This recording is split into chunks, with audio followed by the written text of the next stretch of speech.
Dari data yang diungkap komunitas sekolah anti korupsi, Sakti Bali terkait dengan data tren penindakan korupsi di Bali tahun 2016 hingga 2020, diketahui kasus korupsi lebih banyak terjadi di Lembaga Perkreditan Desa, LPD, dan Desa.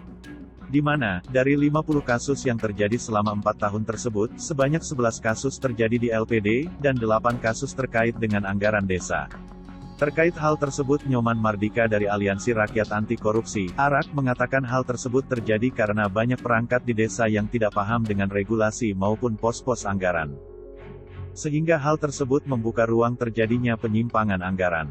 Pemahaman regulasi masyarakat dan perangkat desa yang kurang menjadi alasan pertama terjadinya korupsi di tingkat desa, kata dalam acara perilisan data tren penindakan korupsi di Bali tahun 2016 hingga 2020 di Denpasar, Kamis tanggal 9 Desember tahun 2021. Selain itu, ada beberapa pungutan yang dalam peraturan perundang-undangan tidak diperbolehkan tapi di tingkat desa malah dilakukan. Mardika mengatakan data yang disampaikan oleh Sakti Bali masih kecil, karena faktanya di lapangan ada banyak dugaan penyelewengan. Bahkan menurutnya, desa membuat aturan sendiri dan disetujui semua pihak di desa namun tidak merujuk peraturan di atasnya.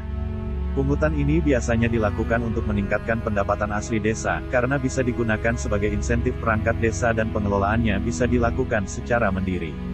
Selain itu, keterbukaan informasi juga masih kurang. Padahal di era digital ini seharusnya FDes bisa diakses publik. Jadi ada ruang-ruang gelap di desa yang menyebabkan terjadinya korupsi ini, katanya. Sementara itu, pengamat LPD, Inengah Yasa Adi Susanto mengatakan sejak adanya pandemi kasus korupsi di desa khususnya LPD mengalami kenaikan. Data yang disampaikan Sakti itu masih sedikit, karena itu data yang sudah inkrah, karena masih banyak kasus serupa yang sedang berproses saat ini, katanya.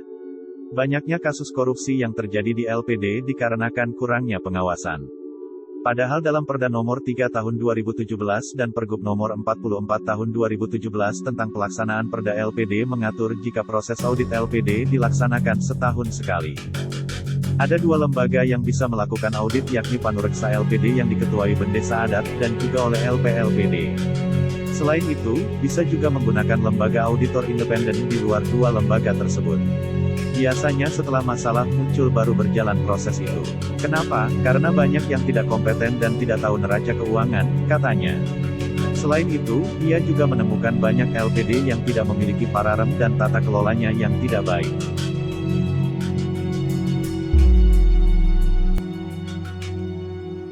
Terima kasih sudah nonton. Jangan lupa like, subscribe, dan share ya.